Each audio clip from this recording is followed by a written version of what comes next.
ଇଲୋ ହେଇଲୋ ମୁଁ ଆଜି ଆସିଛି ମଟନ୍ ନେବା ପାଇଁ ଅସୁରାଳି। ଇଏ ଦୁଇ ଜଣ ହେଉଛନ୍ତି ମଟନ୍ ଦୋକାନର ମାଲିକ, ମାନେ ମୋ କ୍ଲାସମେଟ୍ ଥିଲେ ମଟନ୍ ଦୋକାନ କରି ବସି ଯାଇଛନ୍ତି। ଇଏ ଦେଖନ୍ତୁ ଢଗା ଧାଡ଼ିଆ ପନିକି ରଖିକିନି ଧାଇଁ ଧାଇଁ କରିକିନି ମଟନ୍ କାଟିକି ମୋତେ ପଡ଼େଇ ଦେଲେ। ଆଉ ମୁଁ ସେଇ ମଟନ୍କୁ ଧରିକିନି ବାହାରିଛି ଘରକୁ ଯିବା ପାଇଁ। ଟାଇମ୍ ହେଇଗଲାଣି। ବଡ଼ ବଡ଼ ଛେଳି ରଖିଛନ୍ତି ନା ଦୁଇଟା ଖାସି।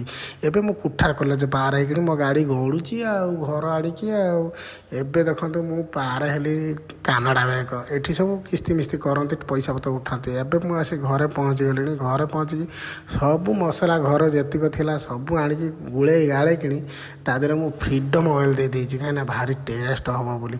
ସବୁକୁ ମୁଁ ଘାଣ୍ଟିଲି। ଦେଖନ୍ତୁ ଘାଣ୍ଟି ଘୁଣ୍ଟିକି ତାକୁ ଫ୍ରିଜ୍ରେ ରଖିଦେଇଥିଲି।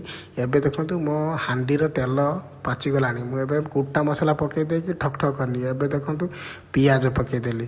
ମୋର ପିଆଜ ବି ହେଇଗଲାଣି।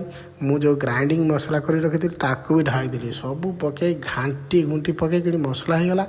ଏବେ ଦେଖନ୍ତୁ ପାଳି ହେଉଛି ମଟନ୍ର। ମଟନ୍ ପକାଇ ଦେଇକିନି ମୁଁ ତାକୁ କଷା ଷ୍ଟାର୍ଟ କଲି। ଦେଖନ୍ତୁ କଷି ଘୋଡ଼େଇ ଦେଇଛି କିଛି ସମୟ। ତାପରେ ଦେଖନ୍ତୁ ଏବେ ମଟନ୍ରୁ ପାଣି ଛାଡ଼ିଲାଣି, ମାନେ 70% ମୋର ହେଇଗଲାଣି ମଟନ୍। କାଠ ଜାଳରେ କେତେ କଷ୍ଟ ଲୋ ବାପ ଟିକେ ମିଟ୍ ମସଲା ଦେଇଦେଲି। ଏବେ ଦେଖନ୍ତୁ ଆହୁରି ଶାନଦାର ଟେଷ୍ଟ ହେବ। ଭାଇ କାଠ ଜାଳରେ ରୋଷେଇ କରିବା ବହୁତ କଷ୍ଟ। ସ୍ତ୍ରୀ ଲୋକମାନେ କେମିତି କରୁଛନ୍ତି, ଧନ୍ୟବାଦ ତାଙ୍କୁ।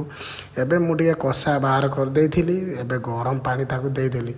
ଦେଇ ତାକୁ ଗୋଳେଇ ଗାଳେଇ ଦେଇ ଢାଙ୍କି ଦେଲି। ଏବେ ଦେଖନ୍ତୁ ଫୁଟୁଛି କେତେ ସୁନ୍ଦର ଲୋ ବାବା।